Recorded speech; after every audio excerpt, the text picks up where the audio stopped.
E domingo que vem inicia-se o mês missionário, o mês de novembro é o mês missionário. E aí, nesse mês de novembro, nos dias 21 e 22 de novembro, haverá aquele congresso de missões aqui na Igreja Wesleyana Bela Vista. É um congresso nacional, a nível nacional. Vem alguns irmãos de Manaus para cá, aquele casal missionário do Brasil, no caso, que é o meu irmão, né, o Keléo, e a Soraya, sua esposa, que são os missionários da Igreja do Brasil na Ásia. Eles estarão aqui também compartilhando as experiências deles lá. E virá um casal americano, que eu não sei onde é que eles estão, né, trabalhando. Se alguém tivesse essa informação para me ajudar, mas vai ter também esse casal de missionários americanos da nossa igreja que está em algum lugar do mundo aí, e eles estarão conosco também nesse evento que vai acontecer aqui. Então, pastor, eu quero participar desse evento. Lá atrás tem um cartazinho, também tem um custo. Quanto é? R$70, né? Eu não sei quase de nada, né, irmãos? Mas tem lá um custo. Pastor, para que é esse custo? Bom, vai ser oferecido lanche, acho que vai ter um almoço, porque vai ter uma noite e um dia inteiro. Eu acho, se eu não estou enganado, é uma sexta noite e um sábado inteiro. Então, tem uma questão de alimentação e também material que será confeccionado para oferecer aos irmãos do congresso. Esqueci alguma coisa? Não entendi. Os cultos à noite é aberto, a congregação pode vir sem nenhum problema. Não precisa pagar, se inscrever, coisa desse tipo. É só a questão mesmo das oficinas, as palestras que vão acontecer ao longo do dia. Ok? Bom, irmãos, sem mais avisos, quero compartilhar uma palavra com você. Abra sua Bíblia no Evangelho de Mateus, capítulo 5.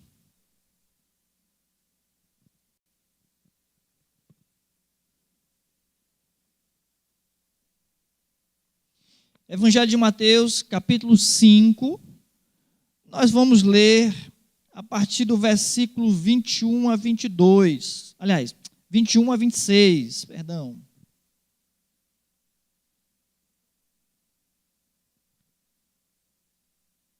Evangelho de Mateus, capítulo 5, do verso 21 ao 26. Quem encontrou, diga amém bem forte aí.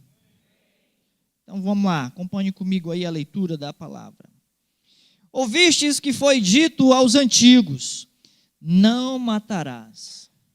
E quem matar estará sujeito a julgamento.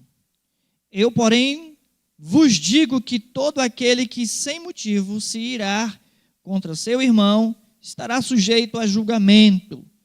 E quem proferir um insulto a seu irmão estará sujeito a julgamento do tribunal. E quem lhe chamar tolo estará sujeito ao inferno de fogo. Se, pois, ao trazeres ao altar a tua oferta, ali te lembrares de que teu irmão tem alguma coisa contra ti, deixa perante o altar a tua oferta, vai primeiro reconciliar-te com teu irmão, e então, voltando, faze a tua oferta. Entra em acordo sem demora com o teu adversário, enquanto estás com ele a caminho, para que o adversário não te entregue ao juiz, o juiz ao oficial de justiça, e sejas recolhido à prisão. Em verdade te digo que não sairás dali enquanto não pagares o último centavo. Amém? Amém, irmãos? Ore comigo aí em nome de Jesus. Pai bendito e amado, Deus de graça e misericórdia, Senhor, Tu és bom em todo tempo, a Tua misericórdia se renova a cada manhã. Portanto, mais uma vez, pedimos a direção do Teu Espírito, Senhor, sobre a ministração da Tua palavra. Queremos a influência do Teu Espírito sobre a minha vida, sobre a vida da congregação, para que, ó Deus, ao eu falar, não seja eu, o meu raciocínio, ou a minha inteligência, mas o Teu Espírito Santo falando com a Tua igreja. E ao Teu Espírito falar, a igreja esteja com seu coração sedento, ó Deus, por ouvir a Tua voz, esteja com o coração receptivo, desobstruído de todos os impedimentos, para ouvir a voz do teu Espírito Santo tratando com a noiva nessa noite. Em nome do Senhor Jesus, assim eu oro e te agradeço. Se você concorda comigo, diga amém. Louvado seja Deus. Deixa eu dizer primeiro que desde o final de semana, o início dessa semana, quando eu entendi que o nosso culto de hoje era um culto de missões, e vendo algumas informações que está acontecendo contra a igreja do Senhor em meio ao mundo, por exemplo, até mencionei isso quarta-feira, aqui na igreja e também na terça, na oração dos homens, mais de 30 líderes, pastores, lá na China, têm sido foram presos, e tantos outros foram, desapareceram, né? Sequestrados, sei lá o que aconteceram com eles. E na Nigéria, muitos cristãos foram mortos por perseguição religiosa pura, simples assim. Então, diante dessas informações, diante de toda essa perseguição, diante de todo esse controle que acontece contra a igreja do Senhor em alguns desses países, e toda essa liberdade que nós temos de ter a Bíblia na mão, de ter esse espaço aqui, podermos cultuar a Deus com liberdade, com alegria, com espontaneidade nos nossos corações, eu estava planejando exatamente trazer uma reflexão para a igreja, trazendo exatamente esse avivamento, esse aquecimento no coração a respeito do Evangelho. Mas durante a semana, enquanto eu meditava sobre isso, o Espírito Santo me pegou de uma forma diferente. Olha, o que vai queimar no teu coração não é sobre isso. O que eu quero tratar com a igreja é esse texto de Mateus 5, do verso 21 ao 26. E eu passei a relutar um pouquinho, mas eu posso dizer assim que eu vi uma espécie de fantasma. Um fantasma que assusta muita gente, que penetra nos nossos corações e adoece a alma, adoece famílias, adoece igrejas como um todo, adoece uma comunidade inteira. E o Espírito Santo de Deus começou a queimar em meu coração a respeito desse texto, que é um texto muito, muito importante. Uma vez que, às vezes, as pessoas olham para esse texto e pensam que, especialmente quando Jesus diz, se você vai apresentar a tua oferta, deixa a tua oferta no altar e depois vai reconciliar com teu irmão. A pessoa pensa que oferta é dar dízimo e ofertas. Uma vez eu vi uma pessoa dizendo que ela estava brigada com o marido. Ela disse, pastor, eu não estou dando meu dízimo e minha oferta porque eu estou brigado com o marido. Eu faltei dizer para ela que ela tomasse uma vergonha na cara, né? Que isso não era motivo. Primeiro, a Bíblia não respalda isso para você isentar de dar dízimo e oferta. Não é isenção.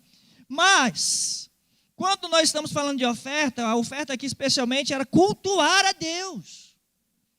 O que vai dar legalidade, legitimidade ao culto, em estar na presença de Deus, em oferecer qualquer coisa a Deus, é a comunhão entre os irmãos. É disso que se refere essa fala de Jesus. Mas vamos nos voltar para o texto e vamos entender um pouco melhor. Se você observar no verso 21, Jesus começa dizendo o seguinte: ouviste o que foi dito aos antigos: não matarás, e quem matar estará sujeito a julgamento. Então Jesus pega uma pauta anterior, uma pauta antiga, que seria a lei, o código civil, que servia também como um código religioso, para conduzir a nação israelita, o povo de Deus. E Jesus pega essa pauta do código moral, do código civil, da lei, e Jesus, então, ele toma, esse aqui é um primeiro de alguns que ele vai pegar, né, alguns outros que ele vai pegar, para estabelecer uma nova pauta moral para o crente. Uma nova pauta moral para aquele que confessa Jesus como Senhor e Salvador. Quantos confessam Jesus como Senhor e Salvador da sua vida? Diga amém bem forte. Aleluia, amém. Eu sou crente, irmão. mas sou de todo o meu coração. E se você também é crente de todo o seu coração, se arde no seu coração uma paixão por Jesus, uma gratidão por Ele ser o teu Salvador, preste atenção no que Jesus está dizendo. É Sermão do Monte. Para mim, são as palavras mais preciosas da Bíblia. Para mim, toda a Bíblia é inspirada por Deus, mas quando eu me deparo com o Sermão da Montanha, é a pregação de Jesus. Isso aqui queima o meu coração, que derrete bem derretidinho. Deveria derreter o seu também. Então, Jesus está pegando a pauta antiga, que está lá em Êxodo 20, versículo 13, que a lei diz: não matarás. A lei diz isso. Mas Jesus vai estabelecer uma nova pauta moral para o crente, para aquele que crê. E essa pauta é, veja bem o verso 22, eu, porém, vos digo, todo aquele, aqui na minha Bíblia, e na sua deve estar também, a expressão sem motivo está entre parênteses, ou colchete. Essa expressão nos textos mais antigos, originais, elas não aparecem. Qual a importância disso, pastor? Isso significa que ainda que você pense que tem motivo de ficar irado, não justifica. Ok? Se você pensa, pastor, mas ele me deu motivo para ficar zangado. Então já vai entendendo que não justifica. Vou repetir. Eu, porém, vos digo que todo aquele que, eu vou até tirar essa parte, se irá, todo aquele que se irá contra o seu irmão, estará sujeito a julgamento. E quem proferir um insulto a seu irmão, estará sujeito a julgamento do tribunal. E quem lhe chamar tolo, estará sujeito ao inferno de fogo. Que forte. Que pesado. Logo nesse primeiro versículo eu quero tratar essas três coisas que Jesus coloca como uma nova pauta no que diz respeito a um código moral que eu, como crente no Senhor Jesus Cristo, preciso entender e obedecer. Eu preciso me submeter a esse código moral. Nós nos submetemos às leis civis. Se você, por exemplo, passar um sinal vermelho, você vai ser multado. Se você pegar algo que não seja seu, é roubo, você vai ser preso. Ainda que réu primário, mas vai ser preso. Enfim, existe uma série de regras que nós estamos sujeitos a ela. Igualmente, Jesus estabelece aqui uma pauta moral para o crente, que ela vai estar baseada no decálogo, né, na lei. E Jesus puxa lá, como aqui nós lemos no versículo 21, não matarás, isso está em Êxodo 20, versículo 13. Mas Jesus diz, eu, porém, vos digo, vai colocar em outro patamar essa mesma pauta. E aí, a primeira coisa que Jesus coloca aqui é que o homem está sujeito. Eu, porém, vos digo, todo aquele que se irá contra o seu irmão estará sujeito a julgamento. A lei dizia, quem matar. Jesus está dizendo, quem ficar irado. Quem ficar irado. Quem ficar assim, pastor, eu queria voar no pescoço dele. E às vezes a gente fala até com certo tom de brincadeira, né? Parece até de ousadia, de heroísmo, da vontade de ir lá, de justiça, né? Ser justiceiro, vai nos cabelos dela. As mulheres são assim, né? Voar nos cabelos dela, esfregar a cara dela no chão. Enfim, a primeira fala de Jesus, renovando essa pauta, é exatamente proibindo o homem de irar-se. Proibindo o pastor de ficar irado. Sim! Jesus está dizendo: eu, porém, vos digo, todo aquele que se irar contra seu irmão estará sujeito ao julgamento. Jesus está proibindo, sim, é proibido. É permitido passar no sinal vermelho, irmão? Não, é proibido. Mas tem gente que passa. Igualmente, irar-se contra o seu irmão é proibido. Embora você possa de repente ficar irado, mas é proibido. Mas para você não pensar assim: ah, pastor, então é impossível cumprir essa obrigação. Calma, vamos pensar um pouquinho no que Jesus realmente disse aqui. Para a gente entender, no grego tem duas palavras que vão expressar ira. A primeira palavra é zumos. Zumos significa literalmente aquele fogo produzido pela palha. Como assim? Acende ligeiro, mas também se acaba ligeiro. Me entenderam? Essa expressão zumos, no grego, que também é traduzido por ira, tem essa ideia de fogo de palha.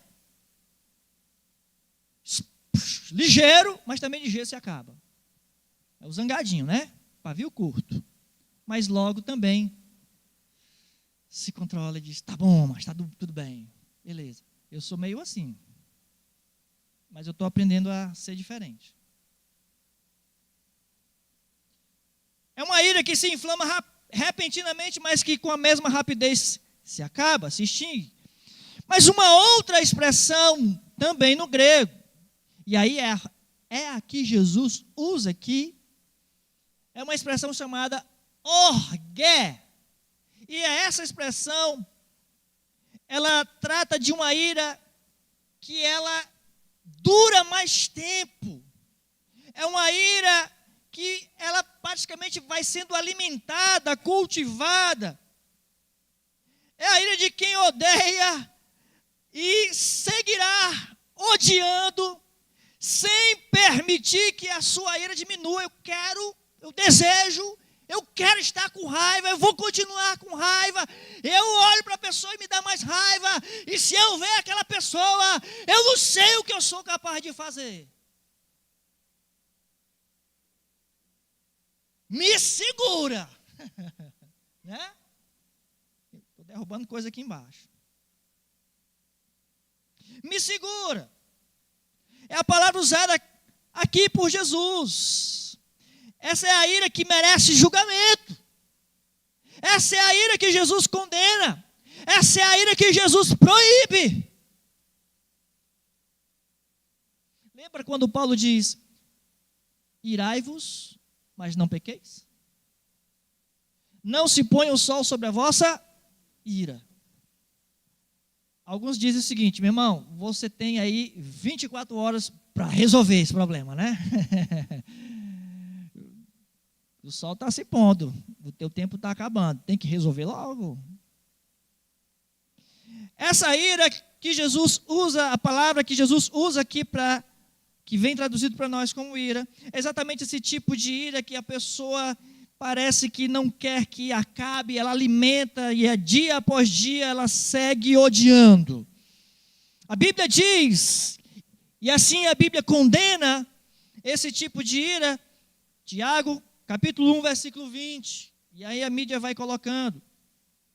Tiago, capítulo 1, diz que a ira do homem não produz a justiça de Deus. O apóstolo Paulo também, quando escreve aos Colossenses, capítulo 3, versículo 8. Paulo também vai, de certa forma, ordenar aos Colossenses. Está aí? Vai ordenar aos Colossenses para que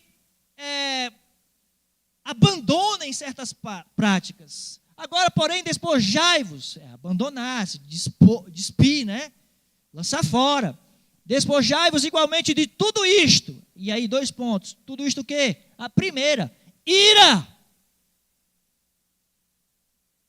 A primeira logo da lista. Se despir da ira, indignação, maldade, maledicência, linguagem obscena do vosso falar. A Bíblia é clara, a palavra de Deus é clara ao condenar esta ira. O crente não combina com esta ira. O crente está proibido de irar-se, como diz aqui essa expressão no grego orgé, né?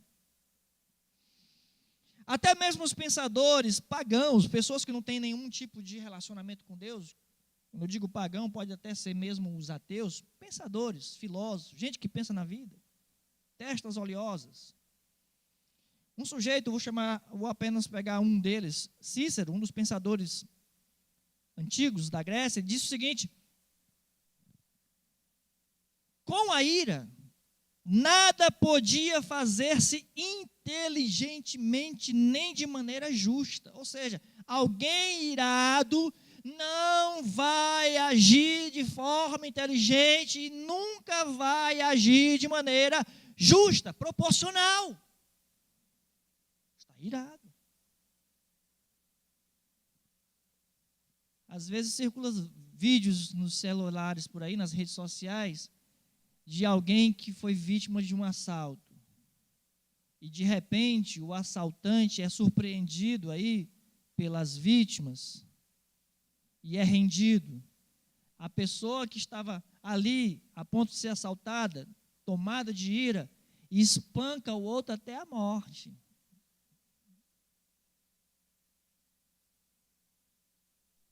Alguns vão dizer, é isso mesmo, merece, ok. Estou dizendo que concordo não, viu, irmão? Eu estou dizendo que é exatamente o que o texto está dizendo. A pessoa está sob a influência da ira, ela não vai conseguir fazer nada inteligente, muito menos de maneira justa. Ainda que alguém venha concordar, isso não foi nada inteligente, isso não foi justo. Jesus está proibindo categoricamente esta ira, esse rancor, a ira que jamais esquece, a ira que se nega a buscar reconciliação, a ira que quer vingança, que tem sede de vingança. Ele me paga, ela me paga, ele vai ver, ela vai ver. Mas veja, Jesus segue nesse mesmo versículo 22, quando ele diz, eu porém vos digo, todo aquele que se irar contra seu irmão estará sujeito a julgamento. Esse é o primeiro aspecto. O segundo aspecto é, Jesus diz, e quem proferir um insulto a seu irmão estará sujeito a julgamento de tribunal. Quem proferir um insulto, só recontextualizando, Jesus está reinterpretando uma lei que dizia não matarás. E Jesus está dizendo, eu porém vos digo, quem irar-se já está sujeito à mesma penalidade de quem matou. Quem proferir insulto já está sujeito às mesmas penalidades de quem matou, de um assassino. É isso que Jesus está falando e é isso que eu quero que você entenda. Então, primeiro Jesus disse, proibindo, irar-se. Segundo, Jesus está proibindo o quê? Insultar.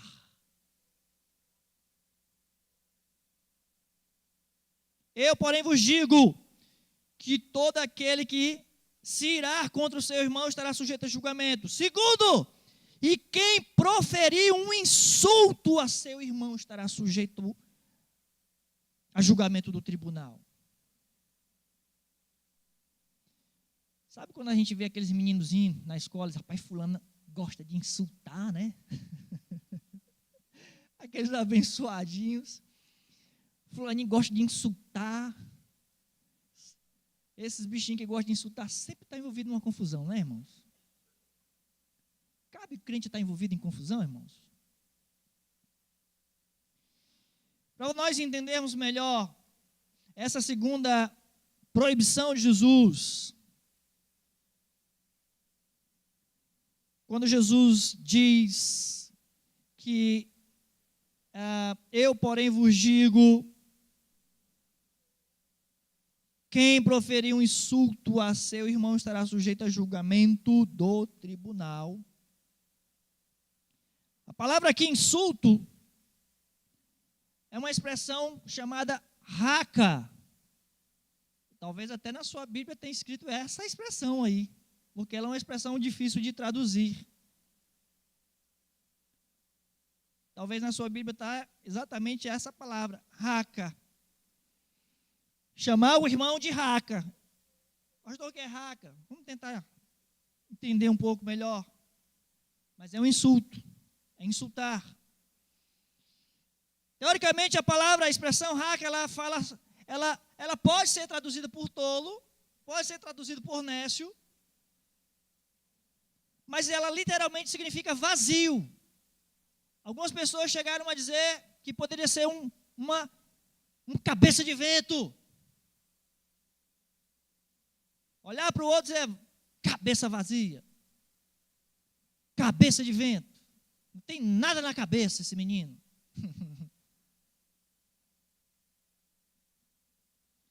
Porém, o significado dessa palavra, raca, ela realmente dependia do tom de voz que era usado pela pessoa. Enquanto estudava isso aqui, eu ficava pensando, tem gente que olha, não é contigo não, bestado, né? Diz assim, né, o cearense. Mas tem gente que já, com outro tom de voz, olha para o outro e chama, bicho abestado, né? Aí já parece mais... Tem uma expressão diferente, tem um tom de voz, e já tem um outro que vai lá, abestado. Já é mais agressivo ainda. Né? Então, para nós tudo é abestado. Mas o raca aqui, que é um insulto, é exatamente a ideia de um insulto que despreza o outro, diminui o outro. É um insulto que era o mesmo que dizer que o outro era um idiota. Chamar o outro de um... Aqui na minha... Parece assim uma coisa muito bonita, né? Sem miolos. Mas é a mesma coisa de dizer, rapaz, tu tem titica de galinha na cabeça, né? É alguém imprestável, alguém nulo, tu não presta para nada. A gente vê pessoas dizendo, às vezes pais dizendo para os filhos, a gente vê esposas dizendo para maridos, e maridos também dizendo para suas esposas, expressões como essas, de insulto, dizer, tu não presta.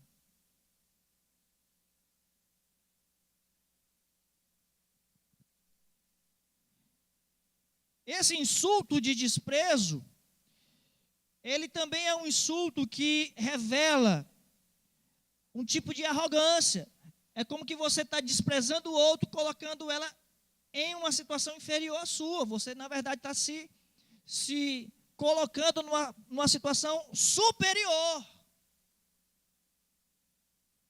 Ao chamar, dizer que o outro não presta, enchendo a boca, né? Não presta. Você está se achando a pessoa mais importante, de maior qualidade. Então, Jesus está proibindo terminantemente do crente tecer esse tipo de insulto, ofensa, desprezo ao seu semelhante. Até porque o desprezo ele está baseado no orgulho. E Deus resiste o orgulhoso. Você sabia que o desprezo está baseado no orgulho? Quando a gente despreza alguém, a gente está sendo movido pelo orgulho próprio.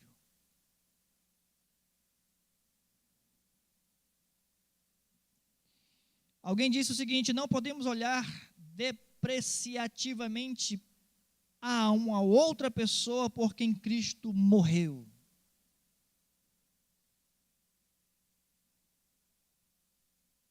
Você, de repente, olha para um pior dos pecadores. Vamos imaginar aquela cena lá na cruz, Jesus e os dois ladrões crucificados, juntamente com Cristo. Certamente haviam pessoas desprezando aqueles dois homens junto com o próprio Cristo. Mas talvez houvesse quem estivesse ali dizendo, esse do meio aqui, esse sim era justo, mas os outros dois, eu acho é pouco, né?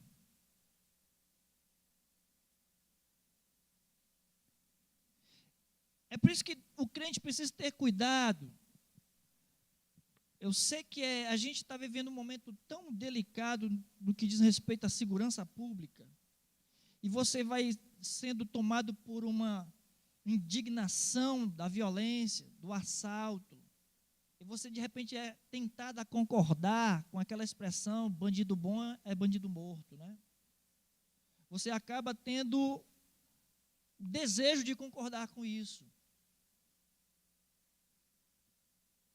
Mas o crente, ele está terminantemente proibido até de insultar o seu irmão. Difícil, irmão. Você consegue imaginar um Cristo revidando? Porque ele foi muito insultado. Você consegue imaginar um Cristo que não oferecia a outra face? Veja, quando Cristo estava diante de Pilatos, e Pilatos dizia, olha, tu não vai se defender, eu tenho autoridade aqui para te ajudar, para te libertar até. Jesus disse, se eu quisesse, eu dava a ordem a miríades de anjos, e eu acabava com isso aqui rapidinho.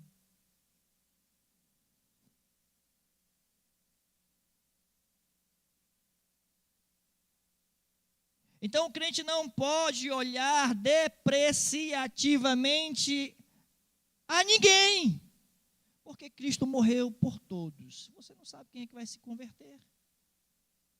Você não sabe quem é que vai confessar a Cristo. Lá na cruz, um daqueles ladrões se rendeu, disse, Senhor, quando entrares no teu reino, lembra-te de mim. E Jesus disse para ele com todo o amor, ainda hoje estarás comigo no paraíso.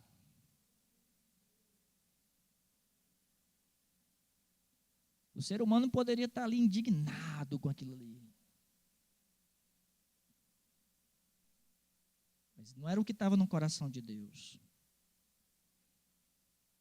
Veja bem, ainda no verso 22, Jesus primeiro disse, todo aquele que se irar contra o seu irmão estará sujeito a julgamento. Segundo, e quem proferir um insulto ao seu irmão estará sujeito a julgamento do tribunal. Terceiro, e quem chamar o seu irmão tolo,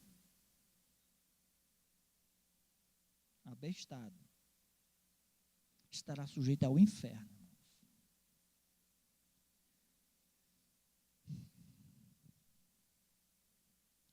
A expressão aqui que vem traduzido como tolo, também nécio,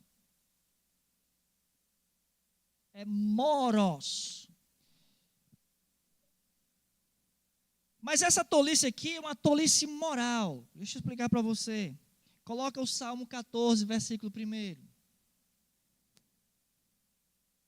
Salmo 14, verso 1. O salmista vai mostrar exatamente essa tolice moral. Diz o insensato, o tolo, o nécio, o moroz, no seu coração, não há Deus. Alguém que moralmente no seu coração diz assim, Deus não existe. É uma tolice pensar isso, irmãos. Ok?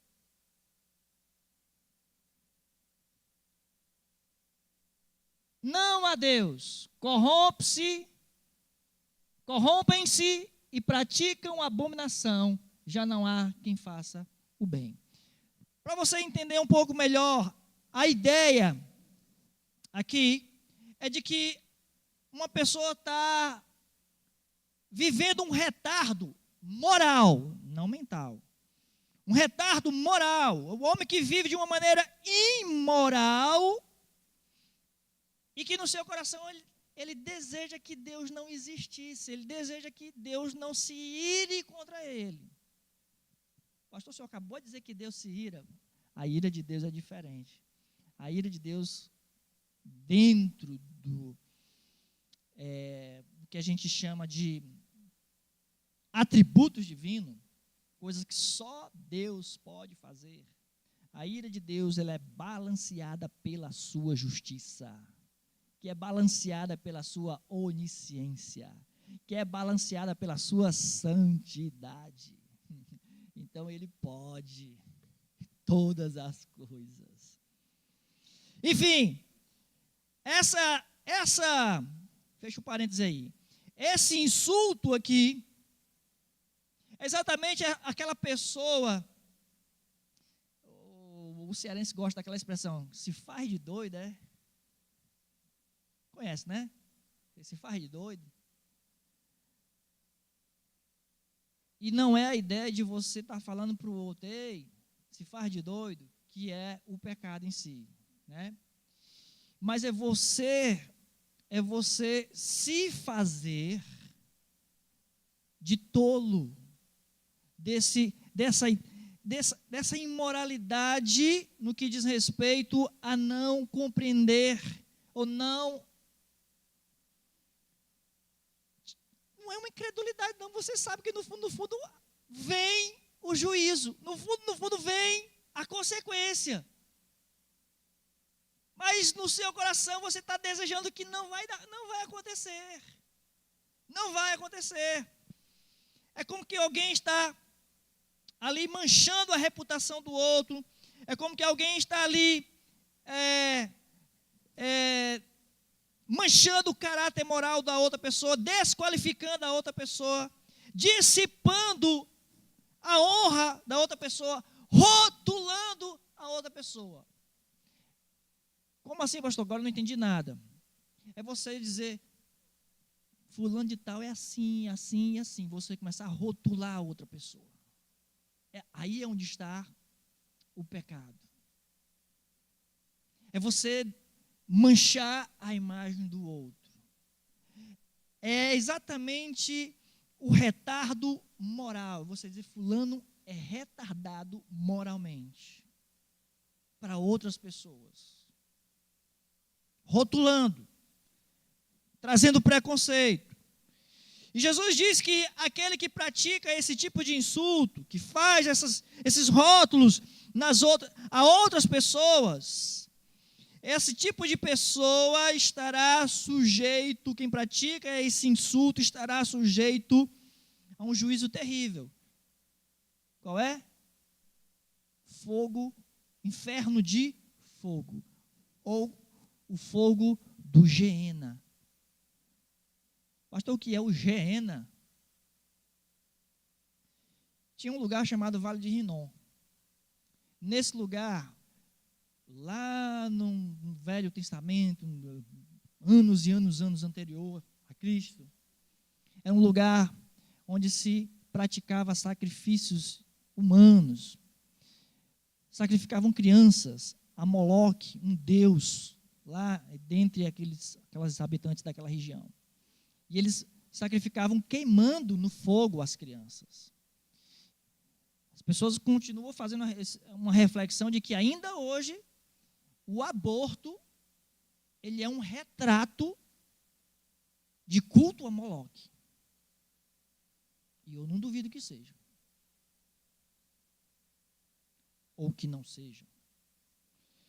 Então esse Geena era um lugar chamado Vale de Rinom, que na antiguidade era exatamente um lugar onde se sacrificava crianças queimadas ao fogo, um sacrifício a um deus chamado Moloque, e que depois aquele lugar ficou um lugar abandonado, jogava apenas restos, cadáveres, um lixão. Só que você jogava o lixão lá e tocava fogo. Era um lugar amaldiçoado. E as coisas amaldiçoadas se queimavam. Por isso que há aquela expressão de onde a chama não se acaba, não se apaga. Porque sempre tinha alguém jogando coisa lá e tocando fogo. Sempre tinha alguém jogando coisas amaldiçoadas, coisas desprezíveis e tocando fogo. Era o Vale de Rinom. Era o Geena. É o fogo do inferno que aqui Jesus coloca. Como às vezes você tem a ideia de inferno como aqueles desenhos que aparecem na televisão, né? Tem lá um diabinho com um garfinho na mão, vermelhinho, chifrudo, de rabinho. Isso é desenho animado, irmão. Eu não faço ideia de como é e nem quero saber. Mas Jesus, ele usa esse lugar que os judeus conheciam bem, um lugar amaldiçoado, um lugar onde o fogo queimava, e queimava só coisas amaldiçoadas, coisas que não prestam, lixão, cadáveres, restos mortais que eram rebolados, que eu usava uma expressão cearense lá, rebolado lá, restos de animais, carniças, carcaças, eram rebolados lá. Era um lugar amaldiçoado. Enfim, o homem que é escravo da sua ira, que se dirige a outros com um tom depreciativo, o homem que destrói um bom nome de outras pessoas, pode não ter matado ninguém, mas no seu coração ele é um assassino. E é isso que Jesus está dizendo.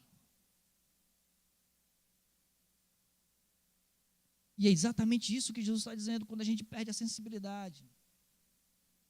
Quando a gente simplesmente já não se importa de falar alguma coisa para outra pessoa. Quando a gente não se importa nos relacionamentos, de a gente estar caminhando para isso. O amor está se esfriando, a violência está aumentando. Cada vez mais as pessoas estão mais intolerantes, cada vez mais as pessoas estão querendo briga, cada vez mais as pessoas estão rompendo seus relacionamentos, cada vez mais as pessoas estão se distanciando, cada vez as pessoas estão realmente chegando ao ato de assassinar umas às outras. Cheio de relatos de uma briga de trânsito, alguém puxou uma arma, pum, matou. As pessoas estão lá numa festa, e família, uma festa, família, deu uma confusão, alguém puxou uma arma e matou.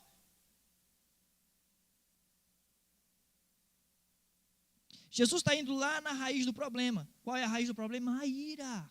Jesus está proibindo irar-se. Ouviste o que foi dito, não matarás. Aí Jesus diz, eu porém vos digo, todo aquele que se irá, já está proibido aí. Todo aquele que se irá contra o seu irmão estará sujeito ao julgamento. E quem proferiu um insulto ao seu irmão já está também sujeito ao julgamento de tribunal. E quem lhe insultar chamando tolo, estará sujeito ao inferno. Jesus já vai lá no começo da coisa. Jesus quer o teu coração, irmão. Jesus quer o meu coração, Jesus quer o seu coração. Por que isso é tão importante? Vamos aos versos 23 e 24. Porque hoje você está aqui e veio cultuar a Deus, amém? Quantos vieram aqui porque vieram falar com Jesus? Porque vieram adorar Jesus, amém? Você veio aqui por causa dele. Você veio aqui porque precisa dele. Você veio aqui porque ama ele. Você veio aqui porque deseja adorá-lo. Não é isso? Por ele e para ele, por causa dele são todas as coisas. Mas veja então, como isso é importante, o que nós falamos anteriormente. Verso 23. Se, pois, ao trazeres ao altar a tua oferta, adoração. Buscar o teu relacionamento com Deus, trabalhar o teu relacionamento com Deus. Falar com Deus, Deus falar contigo. Apresentar a tua causa a Deus, esperar uma resposta de Deus. Se, pois, ao trazeres ao altar a tua oferta, ali te lembrares que o teu irmão tem alguma coisa contra ti, deixa perante o altar a tua oferta, vai primeiro reconciliar-te com o teu irmão, e então voltando faz a tua oferta. Quantos querem continuar louvando ao Senhor? Digam amém. Eu? Amém, eu quero. Eu amo adorar a Deus.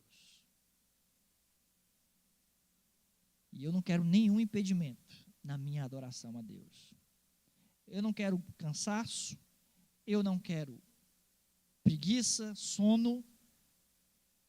Ontem nós fomos com os jovens lá para o aterro da Praia de Iracema. A programação dos jovens era o amanhecer, né? Eles queriam ver o nascer do sol. E eu fui convidado gentilmente a dirigir a Kombi para os jovens, né? Só que eu fui dormir, irmãos, na sexta-feira, era 1h30 da manhã, eu não estava me sentindo bem. Eu tenho uns probleminhas aí, sabe, irmãos? E eu esperando melhorar, e eu não melhorei. Eu fui dormir, era 1h30 da manhã. Ok. 3h30 da manhã, a Lia me acordou. Eu dormi de 1h30 até as 3h30. E a sexta-feira foi bem puxada. Ok, me levantei. E aí, nós fomos para a Praia de Iracema. E aí, quando os jovens começaram a puxar lá o louvorzinho no violão, eu estava em pé, louvando, batendo palma. E aí, eles brincaram. É o efeito do café, né? Porque eles estavam todos sentados na areia assim, irmãos. Ó. Os jovens, que eram para estar em pé, alegres, etc e tal, eles estavam todos morrendo de sono, sentados na areia assim, ó. E eu estava em pé, balançando para um lado para o outro, assim. Eles até brincaram, foi o café, né? Não, não foi o café. Eu tenho prazer de adorar a Deus, sem impedimentos, sem sono. Quando nós temos vigília aqui na igreja, eu me recuso a ficar sentado, porque eu não quero dormir, eu quero orar em pé, eu quero cantar em pé. Termina a vigília, eu estou morto, mas naquele momento eu entreguei tudo. Porque eu gosto, tenho um prazer nisso. Eu não quero realmente nenhum impedimento, eu não quero nenhuma barreira. Mas eu não vou conseguir terminar a tempo. Já estou vendo. Então Jesus disse, pois, ao trazeres ao altar a tua oferta, te lembrar que o teu irmão tem alguma coisa contra ti, já é a barreira. Pum, está aí. Como é que consegue pular, adorar? Como é que consegue declarar adoração, louvor ao Deus, dizer glória a Deus, aleluia? Como é que consegue enfiar a mão no bolso e dizer, está aqui Jesus, é tudo teu? Como é que tem prazer de saltar de alegria na presença de Deus, com esses impedimentos? E ainda que o fizesse de forma hipócrita, Deus não receberia. Então Jesus primeiro vai trazer a memória dos seus ouvintes, no Sermão da Montanha, exatamente um princípio que todos eles conheciam muito bem, que o sacrifício, no caso, ele carrega a ideia de que se alguém cometia um tipo de eu diria, indisciplina, má conduta, de algum modo, aquilo o constrangia, o perturbava. Rapaz, eu estou com um problema. Uma vez eu não sei com quem eu estava falando, eu disse, olha, eu já preguei aqui, brigado com a Denise, mas não foi uma experiência boa não, irmãos.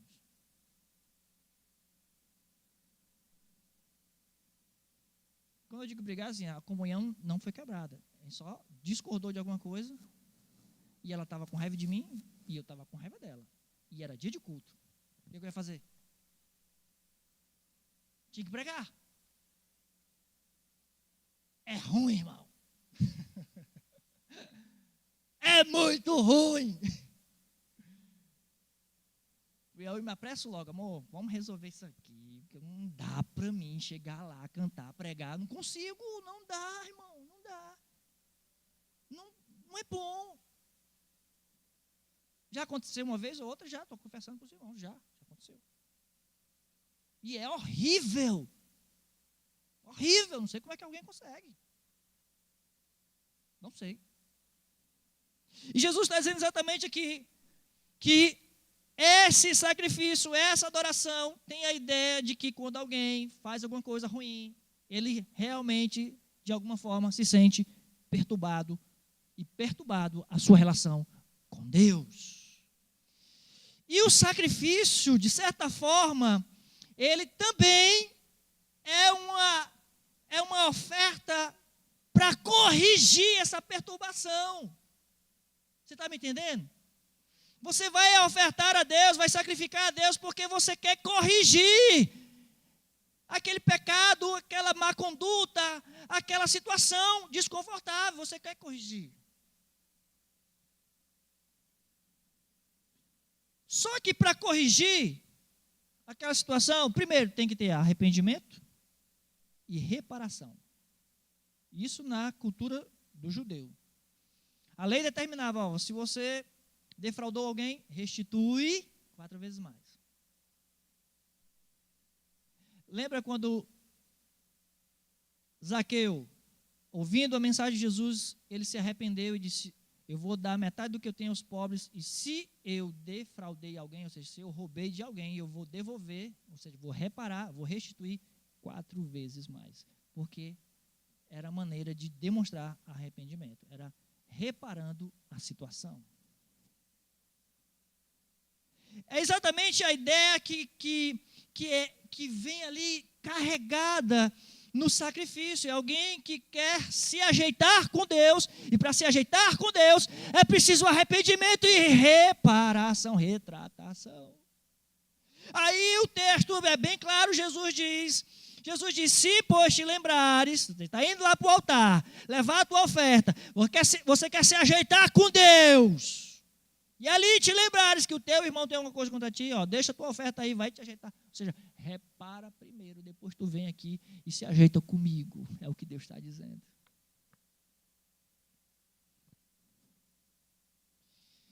Se alguém oferecia um sacrifício com a intenção de expiar um roubo, por exemplo, sabia perfeitamente que que o sacrifício não tinha valor algum até que o roubo fosse devolvido. Reparado. Roubou, devolve. Mas eu já roubei, vou ficar para mim. Não, devolve. Não é seu? Não é seu. Um sacrifício válido implicava em confissão e restituição. Às vezes a gente se pergunta, a minha vida está embarreirada, parece que Deus não me escuta. Você já parou para pensar que de repente o teu problema com Deus é o teu problema com teu irmão? Será que você não precisa primeiro pedir perdão ao teu irmão? Será que você não precisa primeiro se reconciliar com teu irmão para depois tu dizer, Deus me ajude?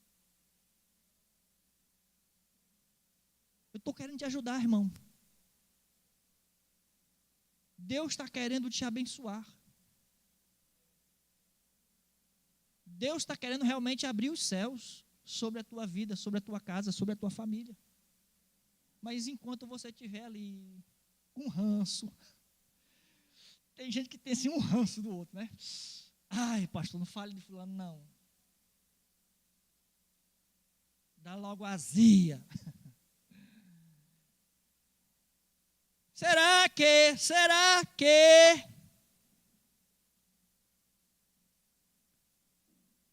essa barreira aí não é exatamente um problema com o próximo? Isaías capítulo 59, versículos 1, 2 e 3, coloca para nós. Permissão para ultrapassar as 8 horas, amém, irmãos? O amém foi fraco. Pode ser, irmãos? Eu quero que você saia daqui abençoado. Isaías, ouvi de novo? Isaías 59, versículos 1, 2, 3, 4. Eis que a mão do Senhor não está encolhida, irmão.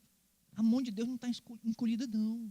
Não, Deus está com a mão estendida, quer abençoar, Deus quer fazer tua vida prosperar, Deus quer alavancar a tua vida, tua família, abençoar poderosamente. Eis que a mão do Senhor não está encolhida para que não possa salvar, nem surdo o seu ouvido para para não poder ouvir. 2, mas as vossas iniquidades fazem separação entre vós e o vosso Deus. Pecado. E os vossos pecados encobrem o seu rosto de vós, para que não vos ouça. 3. Porque as vossas mãos estão contaminadas de sangue. É o sangue de Deus? Não. É do irmão. E os vossos dedos de iniquidade. E os vossos lábios falam mentiras. Mentiras de quem? De Deus? Não, você fala mentira de outra pessoa. E a vossa língua profere maldade. A maldade contra Deus? Não. É contra o ser humano.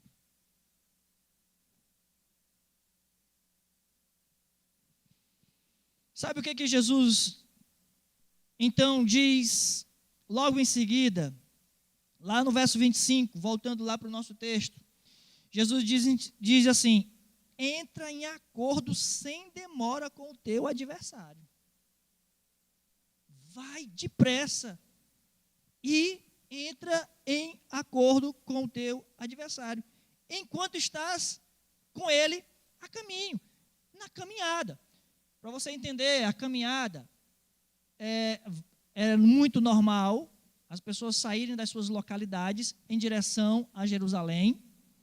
O templo era em Jerusalém, então as pessoas vinham de várias circunvizinhanças, se dirigindo, caminhando até Jerusalém, e de Jerusalém até o templo para adorar. E nesse caminho Jesus está dizendo: olha, enquanto você vai no caminho, na caminhada, para ir adorar, para ir sacrificar, para ir buscar de Deus resposta, para ir à presença de Deus buscar a bênção, nesse caminho, no trajeto, já resolve as coisas. Já resolve, é o que Jesus está dizendo. Entra em acordo sem demora com o teu adversário, enquanto estás com ele a caminho, para que o adversário não te entregue ao juiz, e o juiz ao oficial de justiça, e seja recolhido à prisão. Ok. De forma resumida aqui, para a gente encerrar, de forma resumida, isso pode significar pelo menos duas coisas, ou as duas coisas. Primeiro, Jesus pode estar querendo dizer para mim e para você que simplesmente nós precisamos remendar as nossas vidas, buscar realmente uma reconciliação. Por quê? Alguém disse que quantos problemas familiares cresceram por causa de uma desavença de dois, que poderia ter sido resolvida ali naquele dia, mas foi deixando para depois. Um foi tomando as dores do outro e foi passando de pai para filho, de família para filho, tomou a família inteira, gerando desgraça que poderia ter sido resolvido facilmente com um pedido de perdão ou com a liberação de um perdão. Ali, facinho. Muitas vezes as diferenças entre duas pessoas produziram muitas diferenças entre famílias. Gerações que herdaram tragédias. Se no princípio um dos dois que estava ali envolvido na confusão tivessem pedido desculpa ou admitido a sua falha, poderiam ter evitado muitas tragédias. Uma pessoa lá na frente, ou lá atrás, poderia ter evitado uma grande tragédia na família inteira. É válido para isso, como também o outro aspecto, e aí eu diria que é um aspecto muito mais pertinente, mais forte. É possível que Jesus estivesse dizendo o seguinte: acerte as suas diferenças com seu irmão enquanto você está aqui vivo nessa terra, nessa caminhada, que essa caminhada ela se dirige ao grande tribunal de Deus. Se você não sabe quando, nem como, nem onde, mas vai chegar. Aqui eu e você, nós nos encontramos novamente com um fundamentozinho básico, né?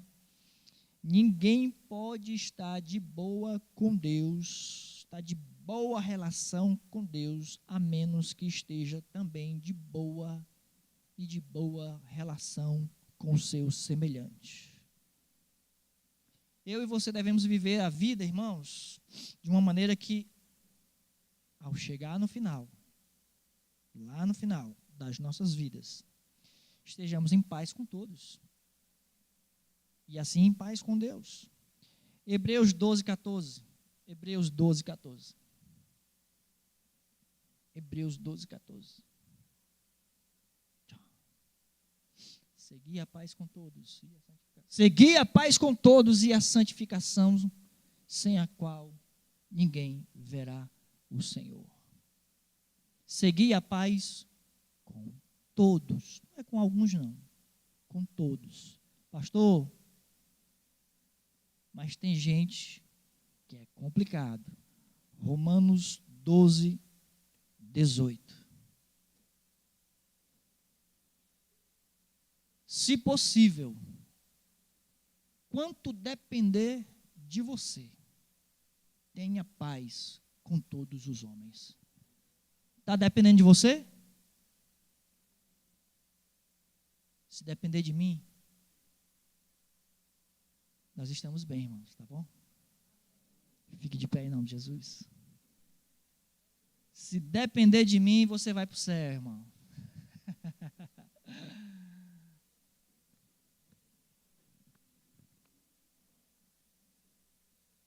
Se depender de mim, tua comunhão com Deus está garantida.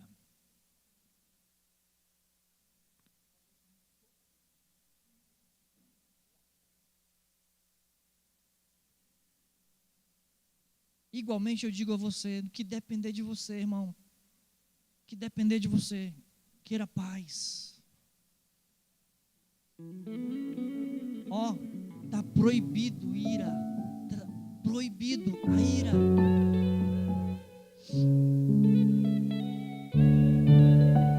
Recentemente eu estava falando, porque eu tenho falado com muita gente, né, irmãos?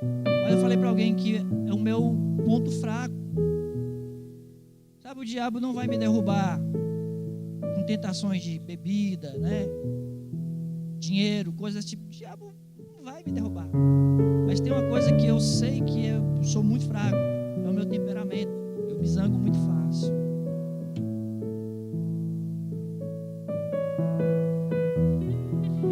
E o diabo sabe que se eu ficar chateado com alguma coisa, né, com raiva de alguma coisa, eu realmente não consigo adorar. Eu não consigo fazer a obra de Deus. E aí é exatamente esse ponto que eu mais busco me fortalecer, o domínio próprio. Pedir o perdão, liberar o perdão. Foi a área que eu mais trabalhei na minha vida. Eu não guardo rancor de ninguém, pode ter certeza. Mesmo as pessoas que me fizeram mal, sem problema. Meu lema é, se eu não puder te ajudar, meu irmão, não vou te atrapalhar, pode ter certeza. Se depender de mim, estamos em paz. Não vou prejudicar a sua vida. O que você precisar de mim, estou pronto.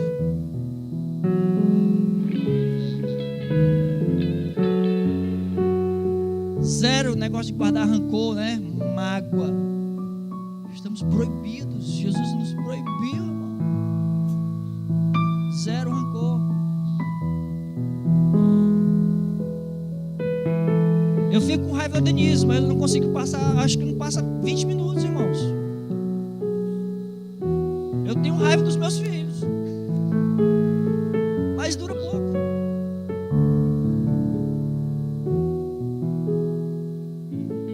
Eu fico com raiva dos crentes dessa igreja aqui. Fico com raiva, mas dura bem pouquinho.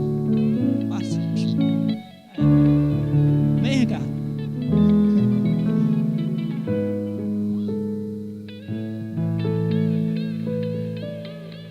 Porque eu quero ir para o céu e eu quero que os irmãos vão para o céu também. Eu quero que Deus ouça a minha oração. Eu quero que Deus me abençoe. Eu quero que Deus fale comigo. Eu quero ouvir a voz de Deus. Então a palavra nessa noite, irmão, é que você precisa entender. Você precisa entender. Se o céu está fechado sobre a tua vida, vê aí se tem alguma coisa que está ao seu alcance, obviamente, está ao seu alcance, para liberar um perdão ou para pedir um perdão. É muito difícil, mas faça isso. Se você não quer o céu aberto sobre a sua vida, você não quer ter comunhão com Deus, você não quer sentir de novo Deus arder no seu coração, o Espírito Santo arder no seu coração, você não quer de novo sentir aquele poder, você não quer novamente sentir Deus te usar, você não deseja isso novamente? Vê se há então, portanto, algum tipo de barreira, impedimento. Deixa a tua oferta aí, a beiradinha do altar. Não deixa de ofertar não. Não é para deixar de ofertar não. Vai depressa, te arruma com teu irmão e volta e adora. E os céus se abrem sobre a sua vida. Feche seus olhos.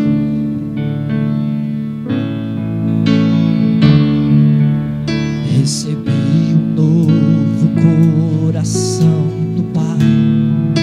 Aleluia. Coração regenerado, coração transformado, coração que é inspirado por Jesus. Como fruto desse novo coração, declare a paz do Senhor.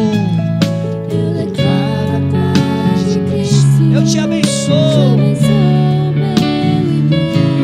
É preciosa a nossa comunhão. Aleluia. Somos corpo e assim bem ajustados, totalmente ligados, unidos, vivendo em amor, na família, sem qualquer falsidade, vivendo a verdade, expressando a glória do Senhor, uma família, vivendo o compromisso, o grande amor de Cristo. Eu preciso de ti, querido irmão.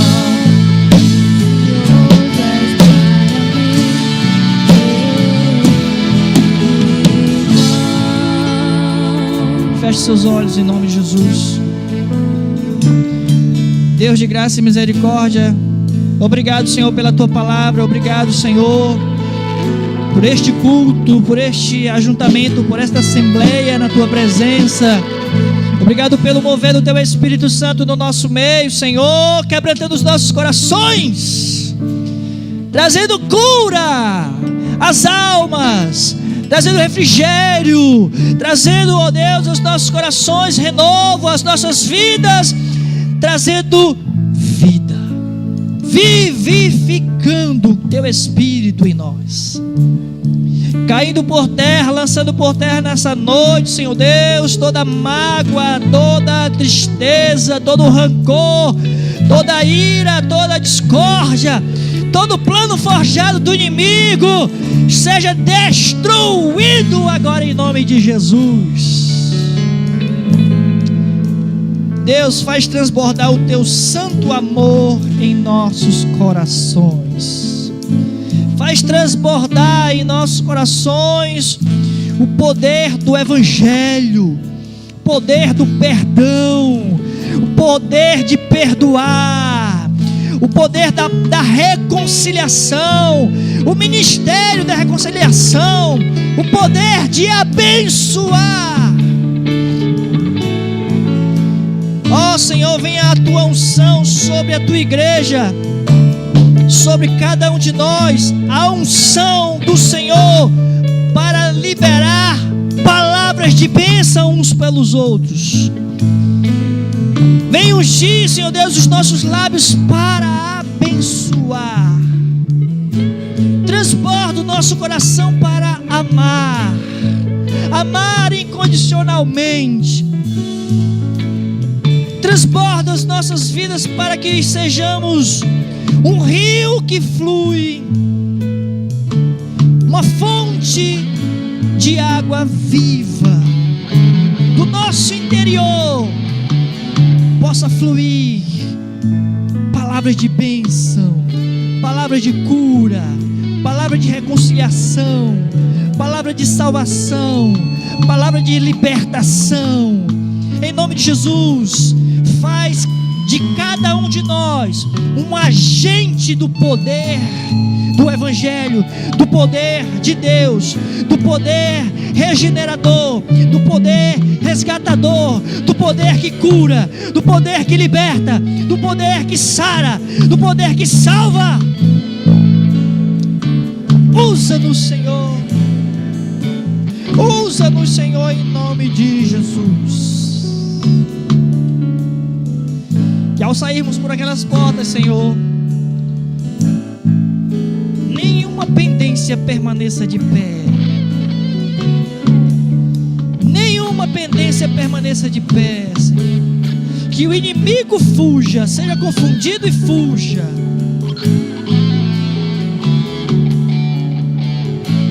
Que os céus se abram sobre nós, mais e mais, e o Senhor derrame sobre nós bênçãos sem medidas. Levante a sua mão e receba. Que a graça do Senhor Jesus Cristo, o amor de Deus Pai e a comunhão do Espírito Santo repouse sobre a tua vida, meu irmão, minha irmã, e seja com todo o povo de Deus espalhado pela face da terra. Você que recebe essa palavra de bênção, diga amém. Sai do seu lugar.